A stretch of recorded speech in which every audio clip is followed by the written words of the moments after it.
I'm going to start up on my own, but when I've got enough money, I need to save a little bit of money for all the tools and things like that. Because an electrician's toolkit, it does cost a small fortune. You've got your power tools, you've got your test kit, you've got all your insulated kit as well, which cost a little bit more than your normal screwdrivers and spanners.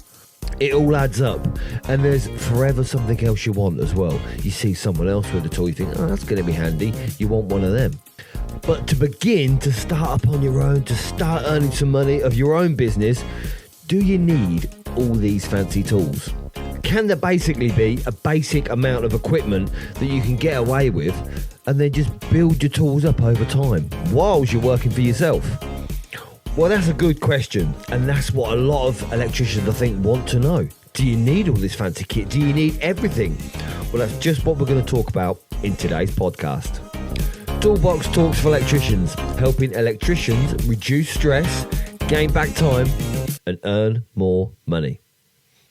Hello and welcome back to Toolbox Talks for Electricians. My name is Ben Poulter, your host, and today I want to figure out whether you need these thousands of pounds worth of kit to be able to start up on your own and run your own business. And a lot of electricians, they seem to think so. They seem that's what's going to stop them from starting up on their own. They think, yeah, I need to save it some money. I need this kit. I need that kit. I need everything to be able to do the jobs for customers, where they've got a bit of a comfort when they work for a company maybe. Because if you need, say, a pat tester, then yeah, you go to your company and say to your boss, I need a pat tester to do this job, and they'll supply you with a pat tester.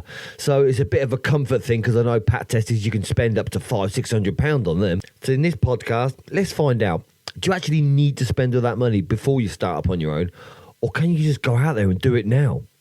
But like many electricians, you buy kit and you use it once because you want one, and possibly because you've got one job where it needs you to have maybe a conduit bender. I went out and bought a conduit bender. I used it for one job and it's sat in the container. I ain't used it since. I haven't got a clue where the stocks and dies are.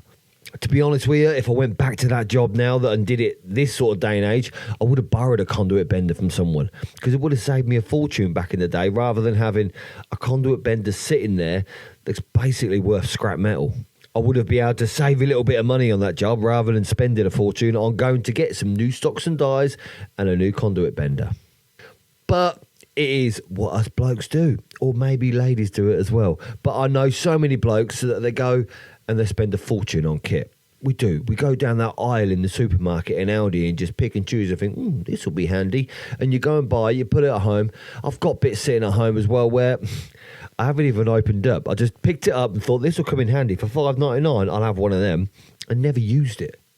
Be honest, how many people do just that? But it's the tools that you actually need to be able to run a business to start with. Things that you want, there's loads of things you want. You could list out 1,000 things that you want all the time. Like, I want to change all my kit to Milwaukee. Yep, I've got a load of Makita kit and it works fine. But for some reason, all I go red. But what tools can you actually just get away with, in a way? Just maybe that you just need to do the job to be able to start your business and run your own business properly. And the first thing you're going to need as an electrician is hand tools. Yes, you might not have to spend a fortune on some nip-edge cutters or a fortune on screwdrivers, but you will need to spend money on insulated screwdrivers.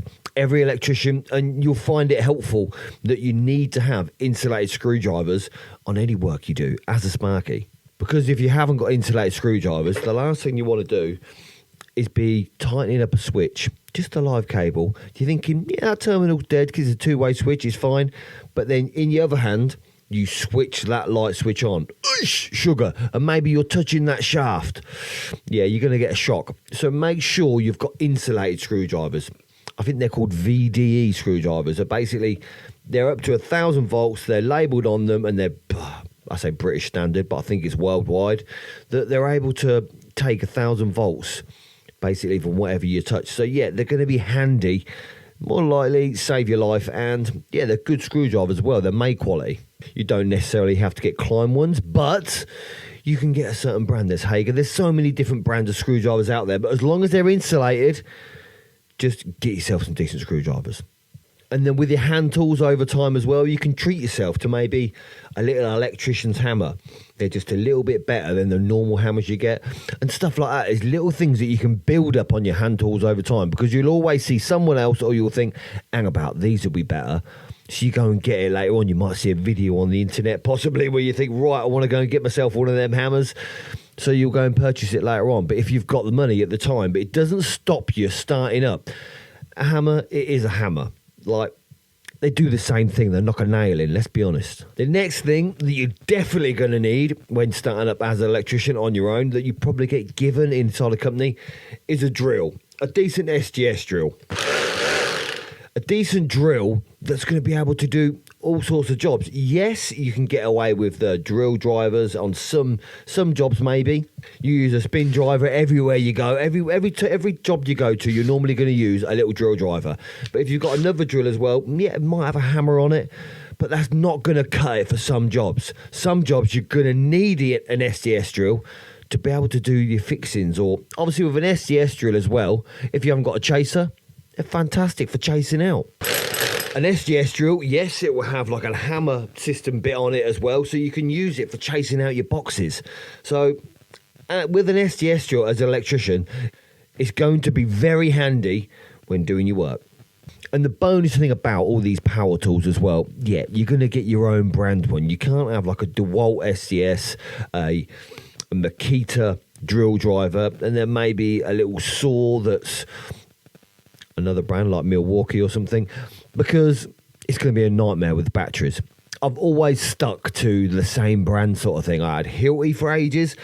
Hilti, I didn't really get on with it. It was expensive and it didn't last. Well, I think I had it for 2 or 3 years. But I think this other one, as you can probably tell, I've had it for like 5 years and it's still going strong. So I haven't bit the bullet yet to change all my tools to Milwaukee, because if I'm going to change, I'm not going to carry around 3 or 4 chargers. I'm going to change it to all the same. So basically the batteries fit the same as well. The next thing, what you're going to definitely need for any installs in domestic, industrial, commercial, is get yourself a tester. The testers, they do cost up to £1,000 for a decent and multifunctional tester, where they do the RCD, the loop test readings, the continuity, insulation resistance. They do everything. They're a lot better these days. When I first started, we had these Robin meters that you had one for a mega in and one for continuity and then one for earth loop.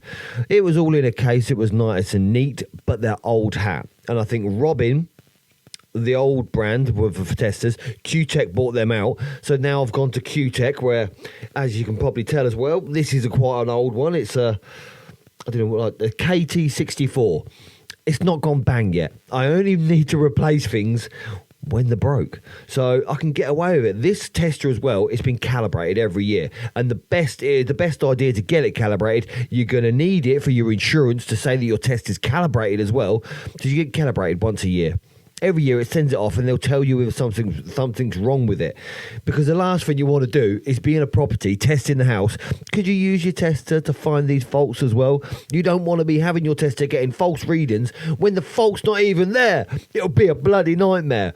Like, if this is not calibrated and it does work, you don't know your leads or something's not wrong, you trust that tester, get it calibrated. It just makes it work more efficiently. It's a bit like getting your car serviced. You might not know that you've got a wheel bearing gone until you take it for a service or an MOT. So you want to know that something doesn't work. So that is what calibration does. You can, however, pick all these testers up from maybe Facebook Marketplace, eBay for cheap. But just be careful. It's more than likely someone stole it out of a van.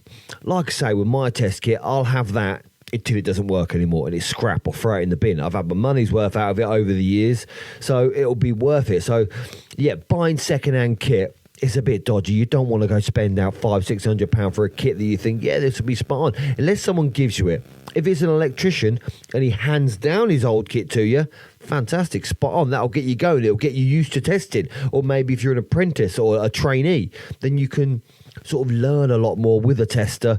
An old tester will do just as fine as a new tester, but every tester is different. Every tester's got different sort of functions on it as well. So when you buy a new tester, you got to play with it. It's like boys and toys. When they get a new kit, you got to trial the functions out. You're testing, you're tripping the RCD in your own house just to see how it works and how it records the speed.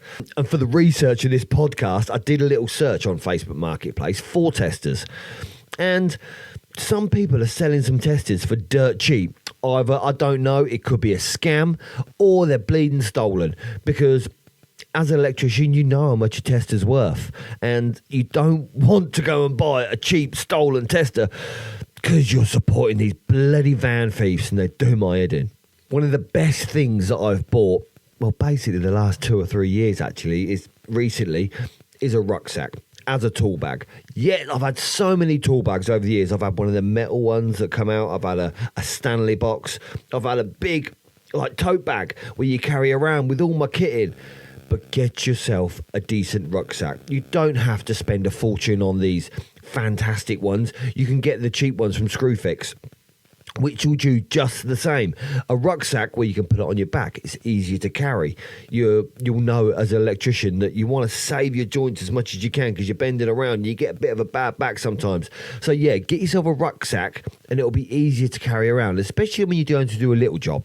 Like you get these little jobs sometimes, you're popping in the way home, or maybe a little call out where you're going to pop in somewhere, take your rucksack and you've got all your screwdrivers, your little test kit in there, and you can just do that job quickly and efficiently without having to drag all your kit out, because my old bag, it had a drill driver in there, it had everything in there, even in the bottom of it, it had a pipe cutter for when I did showers. How many showers did I do? I did like one every month, so I didn't need to carry all that kit. Now I've got a set of drawers in the van where they're all in there, and they're located in their nice little place. Bit OCD-ish, I suppose, but it's nice, everything having its own little area. So what certain job you do, you just take out your bag and you fill it with certain bits that you're going to need for that job.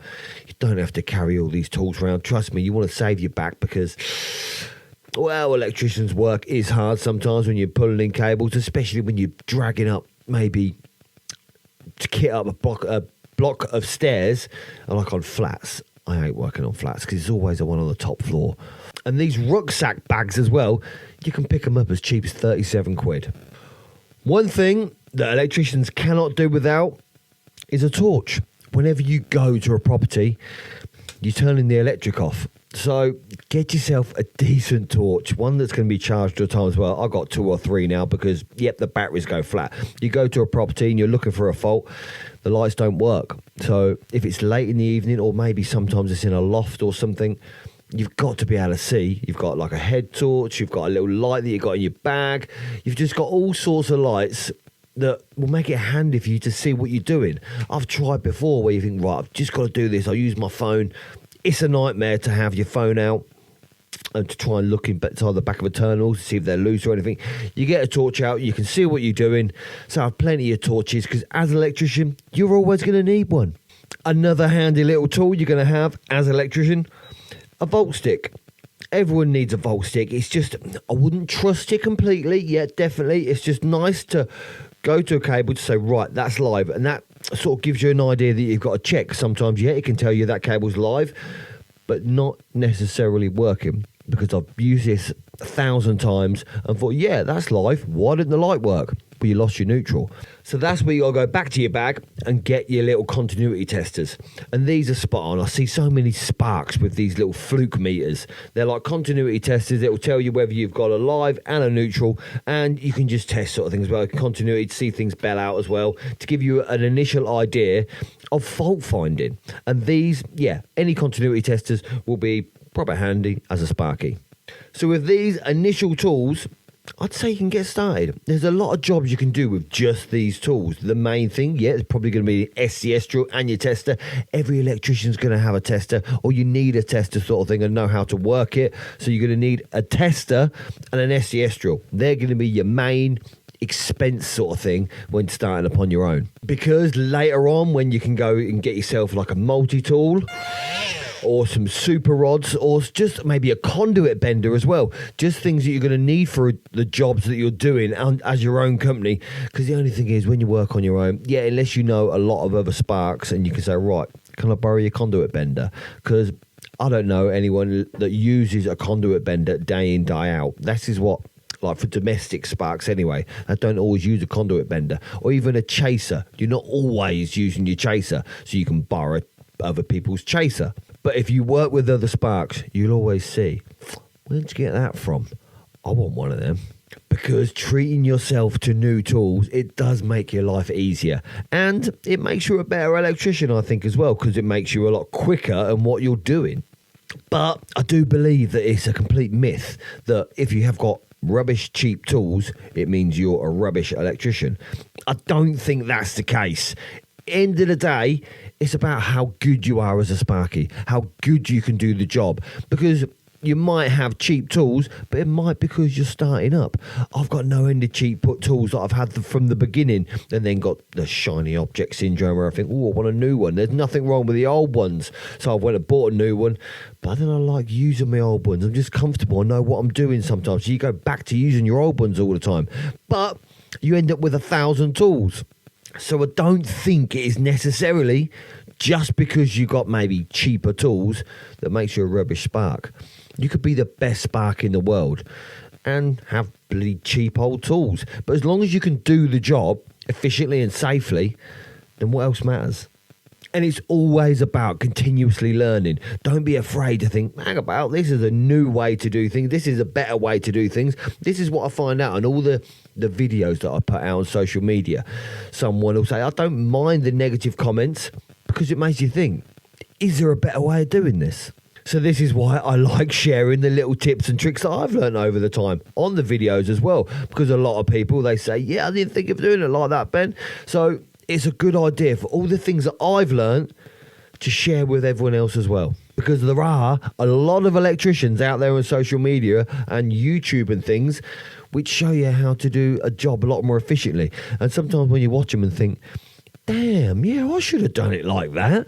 It's just these little tweaks that make you better every day, that make you a better electrician over time.